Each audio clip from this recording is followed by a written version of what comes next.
আসন্ন 2024 সাধাৰণ নিৰ্বাচন আৰু 2024 সাধাৰণ নিৰ্বাচনক লৈ ৰাজনৈতিক দলসমূহ যেনেদৰে প্ৰস্তুত হৈছে তেনেকৈ ভোটাৰ ৰাইজেও প্ৰস্তুত হৈ উঠিছে। তেওঁলোকৰ মাজত ইতিমধ্যে গুণাগথা আৰম্ভ হৈছে। মই আজি উপস্থিত আছো কলিয়াবৰ বিধানসভাৰ ৰধলা গাঁও পঞ্চায়ত এলেকাত। গাঁও পঞ্চায়ত এলেকাৰ ৰাইজৰ মনৰ কথা জানিম। বৰ্তমান চৰকাৰখনৰ কাম কাজক লৈ তেওঁলোক কিমান দূৰ সন্তুষ্ট, 2024 সাধাৰণ নিৰ্বাচনত তেওঁলোকে আকৌ কাৰ চৰকাৰ হোৱাটো বিচাৰিব। দাদা, বৰ্তমান চৰকাৰখনৰ কাম কাজক লৈ আপুনি এতিয়া আগত আমাৰ কেশৱ মহন্ত ছাৰ আছিলে।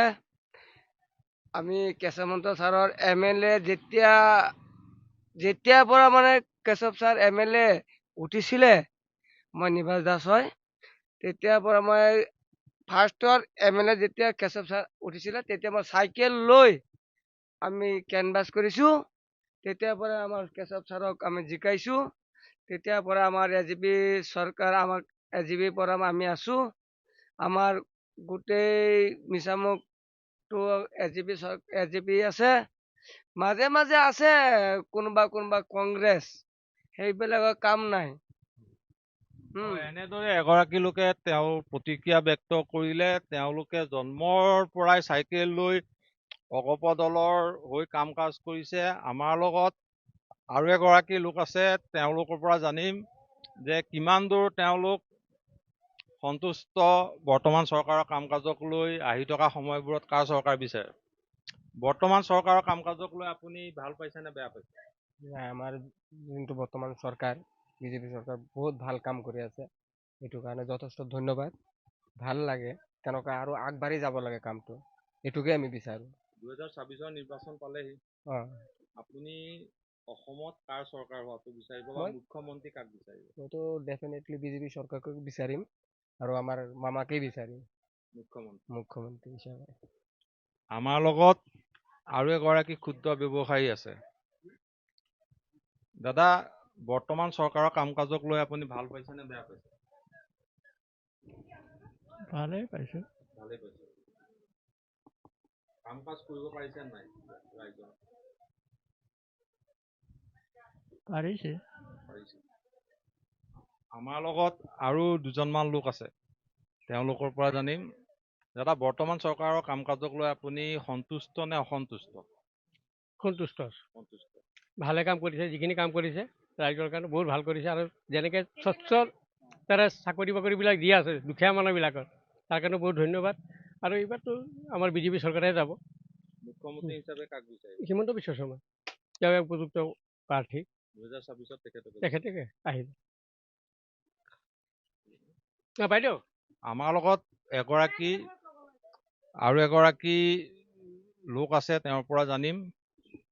বৰ্তমান চৰকাৰৰ কাম কাজত ভাল পাইছে নে বেয়া পাইছে? ভাল ভাল ভাল পাইছে। 2024 নিৰ্বাচন পালেহি, আপুনি আকৌ কাৰ চৰকাৰ বিচাৰিব? বিজেপি চৰকাৰ। বিজেপি চৰকাৰ। কিয়? ভাল তেখেত। ভাল। আমাৰ লগত স্থানীয় আৰু এজন লোক আছে, তেওঁৰ পৰা জানিম। বৰ্তমান চৰকাৰৰ কাম কাজক লৈ আপুনি ভাল পাইছে নে বেয়া পাইছে? বৰ্তমানৰ চৰকাৰৰ কাম কাজত মই অকলেই নহয়, সকলো ৰাইজ সন্তুষ্ট হৈ আছে।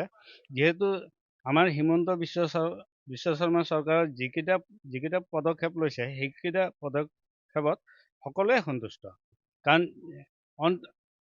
পুৰুষতকৈ মহিলাক অগ্ৰগতি দিয়াৰ কাৰণে য'ত নেকি এটা ঘৰ ৰক্ষা কৰিবলৈ মহিলাৰ প্ৰয়োজন, সেই মহিলাকক সবলীকৰণ কৰিছে একমাত্ৰ হিমন্ত চৰকাৰৰ দিনত। গতিকে এই চৰকাৰক অসন্তুষ্টিত হোৱাৰ কোনো কাৰণেই নাই। গতিকে অন্ততঃ পিছৰ কথা মই নাজানো, অন্ততঃ আৰু 5 বছৰলৈ হিমন্ত বিশ্ব শৰ্মাৰ চৰকাৰ থাকক বুলি মই কামনা কৰিলো। ধন্যবাদ। আমাৰ লগত আৰু এগৰাকী লোক আছে, তেখেতৰ পৰাও জানিম। দাদা, বৰ্তমান চৰকাৰৰ কাম কাজক লৈ আপুনি ভাল পাইছে নে বেয়া পাইছে? নহয়, ভাল পাইছো। কাৰণ হিমন্ত চৰকাৰে স্পেচিয়েলি কাম কৰি আছে, যিটো পদক্ষেপ লয় কৰি দেখুৱাই। 2024 নিৰ্বাচন পালেহি, আপুনি আকৌ কাৰ চৰকাৰ? নাই, আকৌ এবাৰ হিমন্ত চৰকাৰে বিচাৰো। এনেদৰে দেখা গ'ল, কেইবাগৰাকীও লোকে ৰধলা অঞ্চলৰ তেওঁলোকৰ প্ৰতিক্ৰিয়া ব্যক্ত কৰিলে। তেওঁলোকে বৰ্তমান চৰকাৰৰ কাম কাজক লৈ সন্তুষ্ট আৰু আহি থকা সময়বোৰত মুখ্যমন্ত্ৰী হিচাপে ডক্টৰ হিমন্ত বিশ্ব শৰ্মাকেই আৰু 5 বছৰ বিচাৰিব। আৰু বিজেপি নেতৃত্বাধীন চৰকাৰকে অসমৰ শাসনৰ গাঁতিত পুনৰবাৰ বিচাৰিব।